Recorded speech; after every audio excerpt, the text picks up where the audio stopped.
I'm just having a mare. I can't get on live where I'm supposed to be live, and I can't see the questions, and I don't know what's going on. Hello, Louise Gregory. Somebody help me find a question. Am I on your baby club? That's what I need to know. I think I'm on 2 different lives. Got bloody hearts going on everywhere. Oh, this is I'm so sorry, guys. Where are all my questions? I've got hearts now. I don't know how to get rid of them. How do I get rid of the hearts? No. Back to normal. Minus the hearts. The problem that we're having, guys, is that I know I've been asked lots and lots of questions, but they're not coming through onto my page, so I'm not seeing any of these questions. So if you have asked a question,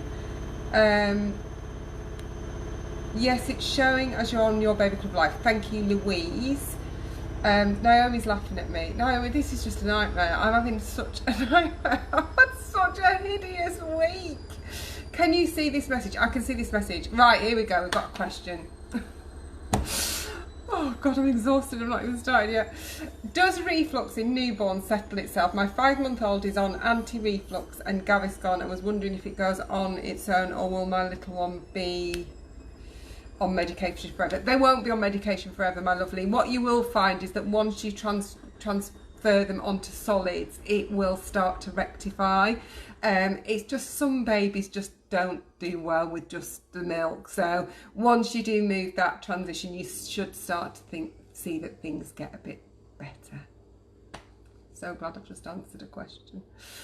Starting to feel wholly incompetent.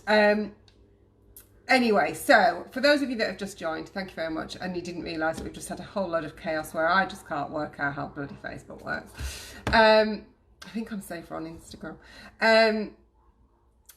So I will have been telling you that anybody goes to see my website, you'll see a big change on there because it's going to be brand new. I'm going to be giving away a pushchair next week, continuing to do lots of exciting things with your baby club. Yeah, ask me a question on here. That's great. World Breastfeeding Week, and haven't we all enjoyed that onslaught? Some great information, loads of great videos being shown, lovely stories, that sort of thing. But yeah, it's been a hectic week. What's the best thing for heartburn? I get it every evening between 6 and 10, and I've been waking up most evenings with it. Oh, lots of questions now. No matter what I do, it burns so badly. Bless your heart. Eat little and often. Try peppermint, that might help. Ginger, but until this baby's born, I'm assuming that you're coming towards the latter stages of your pregnancy, my lovely, and that's probably where your baby is just pushing up and not giving you much room. If it's really bad, go to the doctors and they will prescribe you something which will maybe help. So don't suffer if it's really bad. Amy, is there any reason not to start perineal massage earlier? Currently nearly 33 weeks. Do you have any ladies that have used the Aniball and recommended it? So,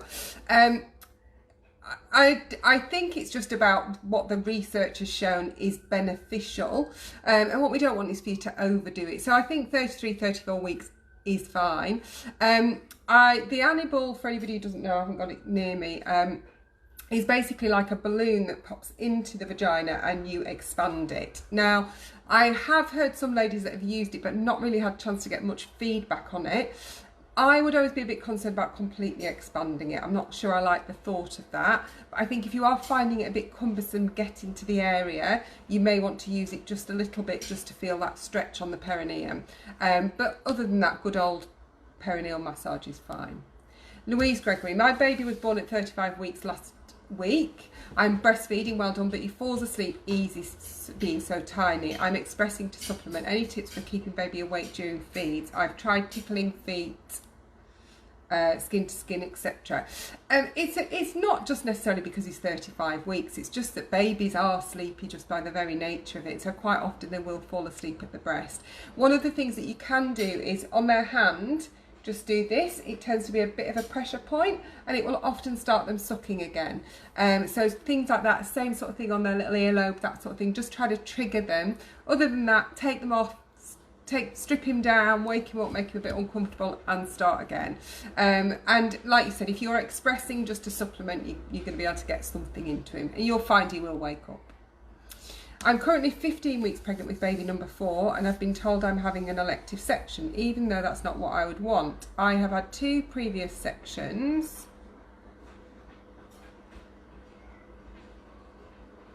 I don't know whether that's all. Oh, here we go. Here we go. I've had 2 previous sections with my middle and my youngest. Now he is 2 and will almost be 3 when the baby's born. I have absolutely no reason why I had a section with my youngest, as nothing was wrong while in labour, but I seem to be pushed into having an epidural, and then less than an hour later they took me for section before shift change, and while the theatre was empty. That's the only reasons I got from my midwife. Is it possible to have a multiple sections and then a VBAC? I really do not wish to have a section if it can be avoided. I think whoever has written this question, you need to go back to the hospital and ask for a full debrief on your births, especially the one that you're talking about where it feels like the rationale for it was a shift change in an empty theatre, because that is not a good rationale for giving you a caesarean section. So I think you are perfectly within your rights to say you'd like to go and sit down with one of the senior midwives or a consultant to go through your notes and really unpick what the reason was. And I would suspect that if you had an epidural, you would have had a CTG there, and they'll be able to look at the CTG to see what it was that triggered that caesarean section. So I think you need some more clarification. People do have VBACs. Generally though, it's usually after 1, maybe 2, but I think again it's an individualized thing, and I think you need to go back to them just to find out some clarification, my lovely. Any tips for keeping baby cool in this hot weather we have coming up? So really good question. One thing that people do sort of rush to do is give babies water, which they really don't need to be supplemented with water. Their formula feeds are made up with water, and breast milk is something like 95% water or 90% water before I'm shot down for the wrong percentage. You know, it's really high water content, so they don't need to do that. Just keep them nice and cool. Make sure they're not in direct sunlight. They shouldn't be, you know, catching the sun at all. Make sure you're not covering over your pushchair with blankets and that sort of thing. You must get a parasol. And just keeping them as cool as possible you know, just have them in their nappy. That's all that's needed. Babies generally need 1 more layer than us, and if you're in your bikini, they're going to be pretty much all right with a very, very lightweight romp suit, you know, no sleeves, no anything, or just their nappy. So you can only do what you can do. Excuse me. At night time, again, even though it's really, really hot, I still do get into bed and want to have my covers on me. So it may just be that they have yawning now, it's not going well, that I just have a really light sheet on, and again with the baby they have a really light grow bag or something like that. Is there any chance of the number of any change in the number of birth partners yet? Not as far as I'm aware, and I think while things seem to be really sort of precarious, don't they, I don't envisage that changing. But it's always worth going to your trust and finding out what they're doing in your area. But I'm not convinced it's going to change anytime soon. Are there any natural remedies if you're trying to conceive twins? And what sort of vitamins should I focus on before trying for a baby? So it's such a good and sensible question in terms of what you should be doing to look after yourself. A really good diet, making sure as much as possible that you're in a safe weight range before starting. There is some pre-pregnancy vitamins that you can get from, say, Holland and Barrett or somewhere like that, and a Pregnacare. You should be taking folic acid, and you can start to take that before conception as well. Thank you, I've had a bless me there. In terms of trying for twins, I've never heard of one. I've never heard of it, or if you do this, you're more likely to get twins. Yeah, careful what you wish for. Much as they look cute, it can be hard work. What is the difference with labour ward and the birthing centre? So a labour ward is where you have access to doctors and epidural and that sort of thing, and it's run as a team of people. The birthing centre is generally just midwife led, so you'll have support workers and midwives there, but there won't be a doctor sort of sitting or milling around in that particular area. A lot of the birth centres are standalone, so if you do need that sort of care, you would need to have an ambulance transfer into the unit, but some of them are as a side add-on to the unit, so they're within the maternity area and the doctor just needs to run down to the corridor to see you. So I always think that the ones that are attached to the main unit are a great halfway house, because you don't have to have an ambulance transfer if you need it, but you still just get that midwife care where it's much more sort of chilled and that sort of thing. I'm 36 weeks pregnant with my first baby.